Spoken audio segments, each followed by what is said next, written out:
Welcome back to KCP HTV में आपके साथ सरिश और आज हैं हम अपने नए वीक के साथ और मैं ईमान रखती हूँ कि आप सबको केसीपी HTV से बेनिफिट मिल रहा होगा। अगर अभी तक आपने हमारे चैनल को सब्सक्राइब नहीं किया तो ज़रूर सब्सक्राइब करें। अगर आप देखते हैं वर्ड को सुनते हैं, क्योंकि मैं बिलीव करती हूँ कि जिस सच्चाई ने मुझे आज़ाद किया मैं एक लिविंग एग्जाम्पल हूँ उस सच्चाई की, और जो कुछ मैं आपको प्रीच करी मैं चाहती हूँ कि आप उसको पकड़ें, आप उसको रिसीव करें और वर्ड को अलाउ करें कि वो आपकी ज़िंदगी में 30, 60 और 100 गुना फल लाने वाला बने। वर्ड के अंदर ये प्रोपेंसिटी है कि वो आपकी लाइफ को चेंज कर सकता है। पर आपने करना क्या है उसके लिए आपने वर्ड की बात को ऐसे सुनना है जैसे ये जो बुक है ना, ये आपके लिए वाहिद डायरेक्शन की बुक हो, ये आपके लिए वाहिद चीज़ हो जिसकी डायरेक्शन पे आपने चलना है, जिसको आपने सुनना है, जिसको आपने अपनी ज़िंदगी में लेना है, वर्ड टू वर्ड लेना है। खुदा के कलाम में लिखा है खुदा में कैसे अपने रास्तों को, अपने प्लान्स को एक्सप्लेन करता है।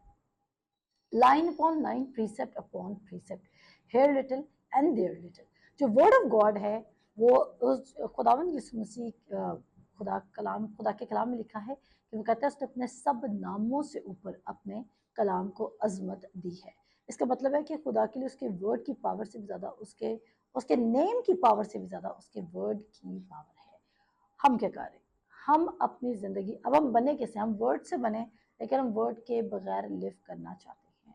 जब हम खुदा यीशु मसीह को कबूल करते हैं, आज मैं आपको एक रेवलेशन सिखाती हूँ before we start our topic, जिसमें हम मूसा की डिसोबीडियंस को सीख रहे हैं और हम उससे लेसन लर्न करें कि कैसे नाफरमानी से मूसा ने खुदा के प्लान को डिले करवाया, और सिर्फ 1 साल नहीं, 2 साल नहीं, बल्कि ठीक 30 साल का डिले आया। वो काम खुदा का वर्ड के अकॉर्डिंग 400 बरस में भी कंप्लीट हो सकता था, लेकिन मोजेस की चीज़ों को कंट्रोल करने की एबिलिटी ने या चीज़ों को अपने हाथों में लेने की वजह से वो प्लान के अंदर चला जाता है 430 बरस पर। अब हम यहाँ पर जो सीख रहे हैं वो हम ये सीख रहे हैं कि जब हम खुदा यीशु मसीह को कबूल करते हैं तो आप देखते हैं कि खुदा यीशु मसीह इस ज़मीन पर कैसे पैदा हुए। क्या वो किसी मैन की पावर से पैदा हुए? हरगिज़ नहीं, बल्कि वो कैसे पैदा हुए? वो कसा मरियम के पेट में वो वर्ड के थ्रू, खुदा के कलाम के थ्रू बनना शुरू होते हैं। पहले खुदा यीशु मसीह मौजूद थे, लेकिन जो उनका फ्लैश था वो बनना शुरू होता है। अब जब खुदा यीशु मसीह वर्ड है और वो वर्ड के थ्रू ही फ्लैश की सूरत लेते हैं, तो जब हम उनको कबूल कर लेते हैं तो हम भी वर्ड वर्ड पर्सन बन जाते हैं जो वर्ड से बना है। हमारी जो न्यू क्रिएशन है वो ऐसे तुखम से पैदा हुई है जो इनकरप्टेबल है, यानी कि ऐसा तुखम जो जो करप्टेबल नहीं है बल्कि इनकरप्टेबल है। और इनकरप्टेबल का क्या मतलब है? जिसमें कोई डिफाइल, कोई करप्शन ऐड नहीं की जा सकती। अब मेरे अजीजों, जब हम खुदा यीशु मसीह जैसे हैं इस ज़मीन पर, तो हमने क्या करना है? क्या हमने सिर्फ खुदा यीशु मसीह जैसा मौजों में बनना है, या हमने अपनी ज़िंदगी के तमाम एरियाज में भी बनना है? खुदा यीशु मसीह कहता है जैसा खुदा यीशु मसीह वैसे तुम हो इस ज़मीन पर। इसका मतलब है कि ज़मीन पर रहते हुए हम ये नहीं कह सकते कि हम इंसान हैं और हम खुदा की बात को 100% ओबे नहीं कर सकते। हमने दुनिया को भी देखना है और हमने दीन को भी देखना है। मोस्ट कॉमनली जो सेंटेंस हम सुनते हैं आजकल के ज़माने में, जब हम किसी को वर्ड के बारे में बताते हैं वो कहते हैं हाँ आप लोग फ्री हो, आपके पास टाइम है, इसलिए आप वर्ड में टाइम गुजार सकते हैं। पर हम वर्ड में टाइम नहीं गुजार सकते क्योंकि हमने वर्ल्ड को भी देखना है और हमने वर्ड को भी साथ लेके चलना है। अब हम क्या करें? हम एक डबल स्टैंडर्ड जिंदगी को लिव कर रहे हैं। हमने वर्ड में भी लिव करना है और हमने वर्ल्ड में भी लिव करना है। लेकिन कलाम कहता है दो दिला शख्स अपनी सब बातों में बेकया। आप नहीं, दो चीजों को इकट्ठा लेके आप नहीं चल सकते।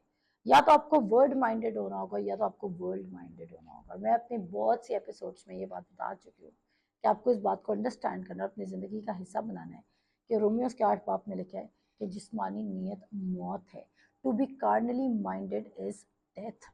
आप डेथ से गुजरेंगे। आपको लग रहा है कि आप वर्ल्ड की तरफ बढ़े तो आप लाइफ की तरफ बढ़े। नो, लाइफ कहता है मैं इसलिए आया कि तुम जिंदगी पाओ और कसरत की जिंदगी पाओ। जीसस इसलिए आए कि आप जिंदगी पाए और कसरत की जिंदगी। सो हम क्या करेंगे? हम वर्ड को ओबे करेंगे। किसके बेनिफिट के लिए? अपने बेनिफिट के लिए। हम खुदा के बगैर नहीं लिव कर सकते।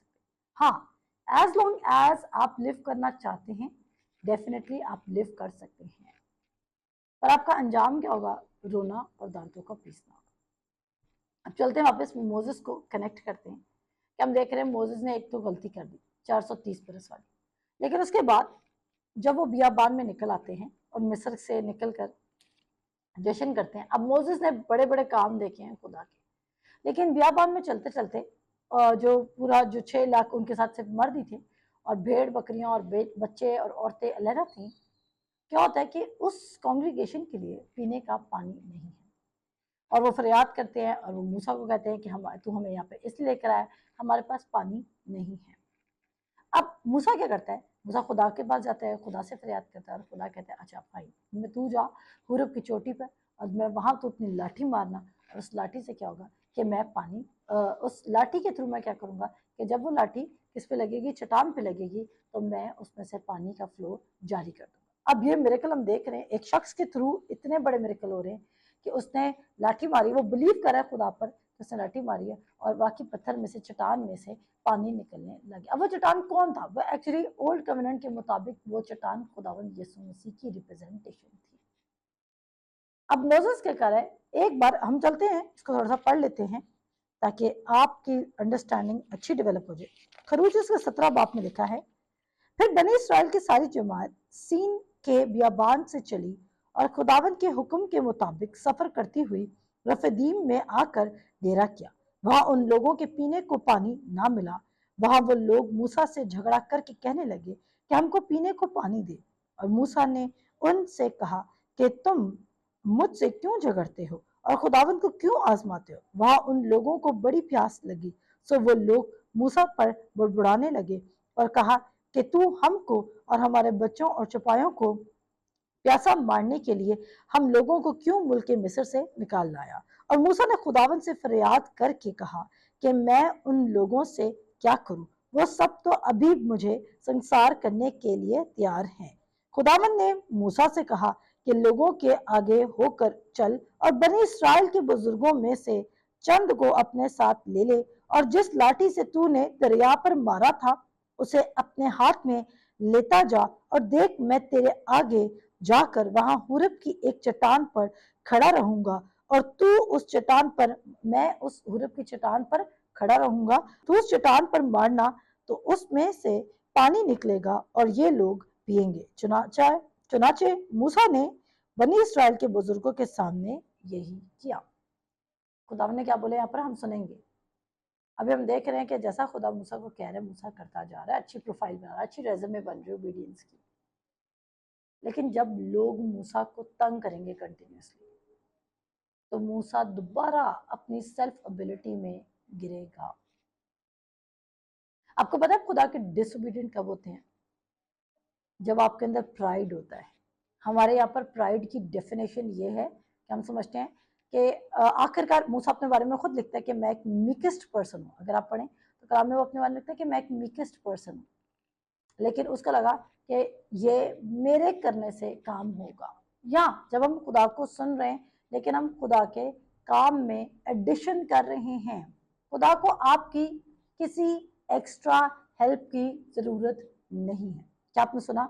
जो अभी मूसा काम करेगा वो एक्चुअली एक्स्ट्रा हेल्प को ऐड करेगा। या खुदा को अपने काम में आपकी किसी एक्स्ट्रा एक्शंस की जरूरत नहीं है। जब हम खुदा के काम में अपने खुद के एक्शंस डाल देते हैं तो क्या होता है, फिर वो खुदा का काम प्रॉस्पर नहीं हो पा रहा होता क्योंकि हम उसको अपने हाथों में ले लें। क्या आप चाहते हैं कि आप खुदा के काम भी फॉलो करें लेकिन उसको अपनी मेहनत, अपनी मुशक्कत में उसमें उसमें ऐड कर दें और उसके बाद का वो एक मेस बन जाए?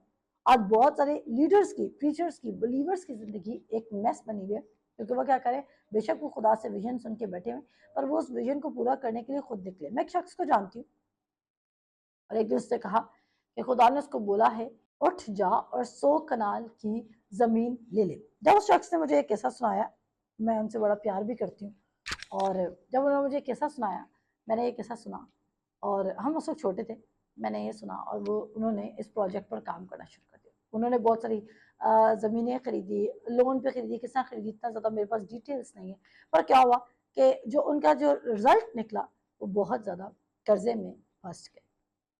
क्या हो सकता है कि उन्होंने खुदा को नहीं सुना, पर मैं इस बात में लेती हूँ कि हो सकता है कि उन्होंने खुदा को सुना। अगर उन्होंने खुदा को सुना तो उन्होंने क्या किया, उन्होंने कहा अगर खुदा ने मुझे कहा कि उठ और 100 कनाल जगह ले, तो उन्होंने खुदा से सेकंड स्टेप नहीं पूछा कि मैंने लेनी कैसे। वो गए, उन्होंने खुद ही से अपनी मर्जी का लैंड सेलेक्ट किया, और जो डीलर या जो एजेंट या जो भी कोई जमीन वाले कहते हैं प्रॉपर्टी डीलर, उनको सबसे अच्छा लगा, उनको लगा, उनकी अक्ल में बात पड़ी, उन्होंने जाके से कम्युनिकेट किया और उन्होंने उस जमीन की तरफ बढ़ गए। उसका रिजल्ट क्या निकला, वो कर्जे में कर्जे में कर्जे में फंस गए, लैंड में उनके हाथ में नहीं रहा, और वो प्रॉपर जो विजन उन्होंने देखा था उसको भी स्टैब्लिश नहीं कर सके। और इससे हम क्या सीखते हैं, हम ये सीखते हैं कि जब हम खुदा के विजन को अपने हाथों में लेंगे तब हम प्रॉब्लम में आएंगे। इसको हम कंटिन्यू करेंगे क्योंकि हम देखेंगे कि एक तरफ मैंने आपको सिखा दिया कि कैसे खुदा मूसा से बात करता है और उसके कहता है अपनी लाठी मार चट्टान से और वहां से पानी निकलेगा। लेकिन आगे जाके खुदा उसको दोबारा कहेगा कि चट्टान पर अब लाठी नहीं मारनी, सिर्फ कहना है। और उस डिसोबीडियंस के कॉन्सिक्वेंसेस हम सबको याद भी हैं, लेकिन हम देखेंगे और मैं आपको उसके साथ साथ सिखाऊंगी। मिलते हैं आपसे नेक्स्ट एपिसोड में। खुदा हाफिज़।